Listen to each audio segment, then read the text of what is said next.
শেষ করে ফেলবো, আমি ওকে শেষ করে ফেলবো, খুন করে দেবো। একদিন একদিন তোর সঙ্গে দেখা হবে, একদিন একদিন আমি ওকে পাবো। আমার সব কিছু কেড়েছে, ওর সব কিছু নিয়ে নিয়েছে। I will not spare him. No way. ঠিক এই কথাটাই তোমাকে আমি এতক্ষণ ধরে বোঝানোর চেষ্টা করছিলাম। তোমার কি মনে হয় আরশি, নীল এতটাই অসুস্থ যে ও কাজলকে ছাড়া থাকতেই পারবে না? নেভার। নীল কোনো একটা চালাকি করছে আরশি, কোনো একটা ট্রিক করছে, এবং এই ট্রিকটার মধ্যে ইনভলভড আছেন ওই হেডমাস্টারনি। তিন কুলে গিয়ে এক কুলে ঠেকেছে। এতদিন পর্যন্ত একটা বর জোটেনি, আমাদের ছোটকাকে কিনা পাকড়াও করেছে তার বর হিসেবে।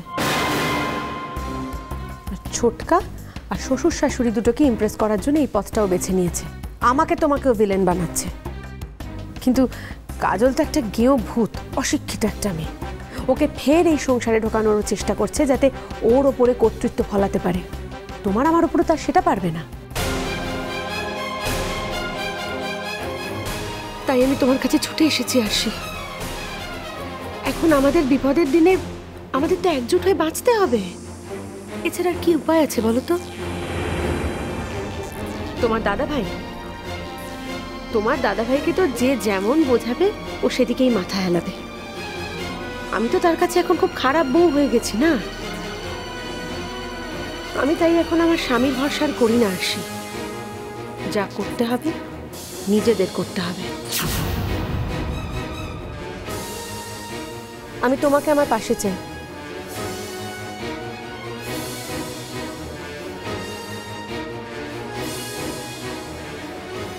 কোথায় যাব আমি ভূমি দিদি?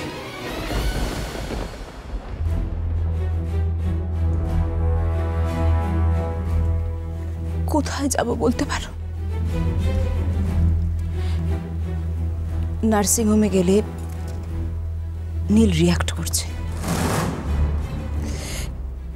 এতদিন অ্যাটলিস্ট নীলের বাবা মা আমাকে সাপোর্ট করত, আমাকে দাম দিত। সেই তারাও এখন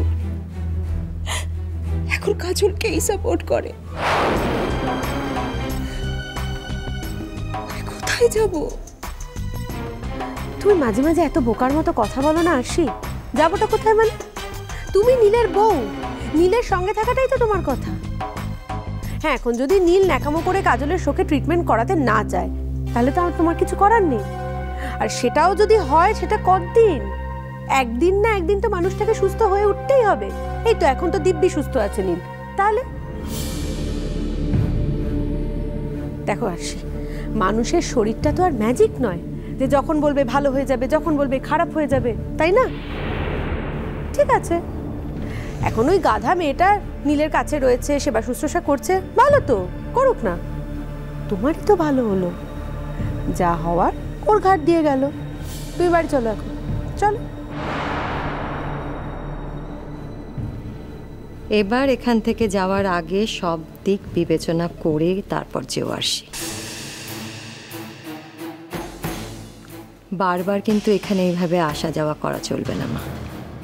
আমি এখনো তোমায় বলছি, সব দিক বিবেচনা করে তারপর যেও। এক্স্যাক্টলি। নিজের লাইফের প্রেশার তুমি কেন অন্যদের উপর চাপাবে আরশি?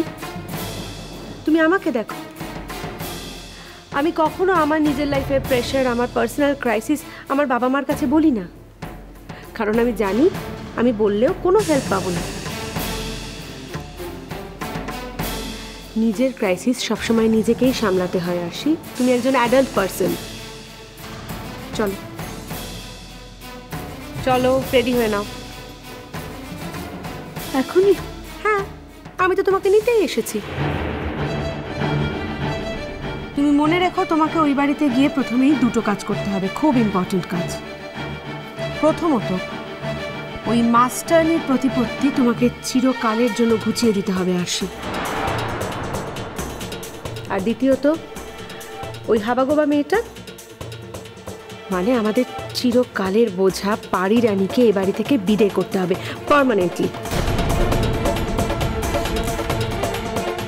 কিন্তু কিভাবে ভূমি দিদি?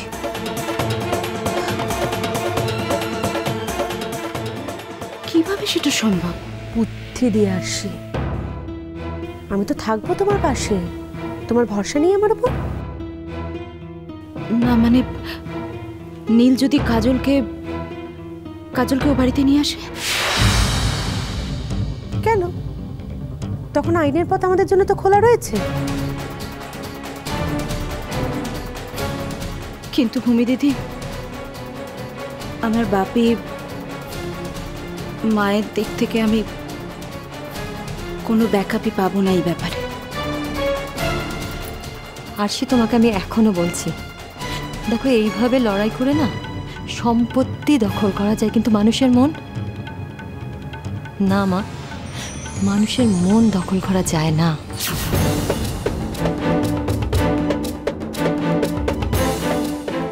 তা বলে আমি আমার অধিকার ছেড়ে দেব? কেন ছেড়ে দেব? কেন ছেড়ে দেব বলতে পারো?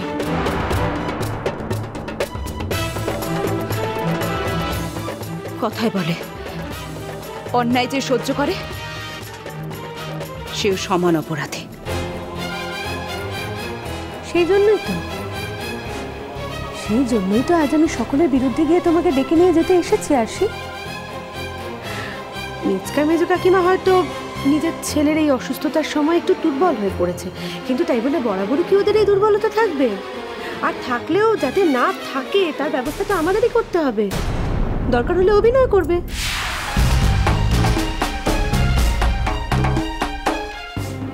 অভিনয়? হ্যাঁ, অভিনয়, দুঃখী মেয়ের অভিনয়।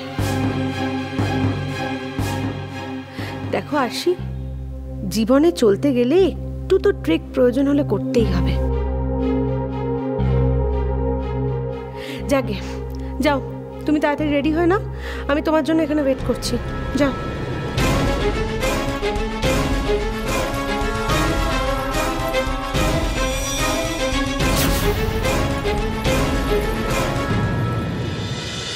মা, ও মা, হ্যাঁ বলছি ভূমি কোথায় গেছে জানেন? কিছু বলে গেছে আপনাকে? আমাকে? বাবা, ও কোথায় যায় না যায় আমাকে কখন বলে নাকি? আমাকে মানুষ বলে মনে করে নাকি? তুমিও যেমন বড় বৌমা, খা না। গাছে তো গাছে ভালোই হয়েছে বাবা, আপদ বিজয় হয়েছে। ঘরে থাকলেই শুধু অশান্তি, একটু শান্তিতে আছে সহ্য হচ্ছে না। বড় গিন্নির দরজা একদম উঠলে উঠছে। সব ব্যাপারে কথা বলার অভ্যাসটা গেল না তোমার? না, চুপ, একদম চুপ। এই ঠাকুরপো, বলছি তোমরা তো হাসপাতালে গেছিলে, তোমরা কি জানো ভূমি কোথায়? মানে ওখানে দেখেছো ওকে? সে তো আর হাসপাতালে যায় না, সব ধরন ঘুচেছে। তুমি না না, এই শর্মা সকলকে ভয় করে না। আর যেদিন থেকে কাজল ওখানে ঢুকেছে, মানে আমার মেজদা মেজ বৌদি তাকে মানুষ হিসাবে স্বীকার করেছে, দরকারি মানুষ হিসাবে, সেদিন থেকে সে কি আর একটিবার ওখানে গিয়েছে? একবারও ওই মুখো হয়েছে?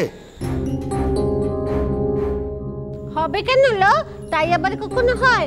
বদমাইশের ধারি কোথাকার। তো লাল এসে যখন জিজ্ঞেস করবে তখন তো কিছুই বলতে পারবো না। বকুনিটা তো আমরা খাবো না। লালকে তো বোঝানো যায় না যে ওর বউ কখনো কাউকে কিছু বলে টলে যাওয়ার তোয়াক্কা করে না। হ্যাঁ, যত বেচা দেখো গিয়ে কোথায় শোলা পরামর্শ করছে। বাবা, গুণের তো কোনো ঘাট নেই মহারানীর। আমি যদি ওর বড় হতুম নি দেখতে, হ্যাঁ ওর চুলের মুঠিগুলোকে এমন করে ধরতুম না, চুলগুলো সব আমার হাতে চলে আসতো। হ্যাঁ, এরকম আঙুলের ডগায় নাচতাম, বললে উঠতো, বস বললে বসতো। আমাকে তো চেনে নি কো। হ্যাঁ,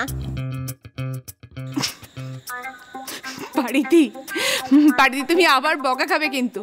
দেখো জেঠিমা কিরকম চোখ পাকিয়ে তোমার দিকে তাকিয়ে আছে। আমলাদা ওর চোখ পাকানিকে আমি যেন ভয় পাই, চোখ পাকানিকে আমি যেন ভয় পাই। ওই তো চালাকাটের মতো চোখ। আমার বাপ যে কি দেখে তোকে বে করেছিল কে জানে। যা আয় করছি, এবার সত্যি মার খাবে বলে দিলাম। যা মুখে আসছে তাই বল। বিস্কুট খা।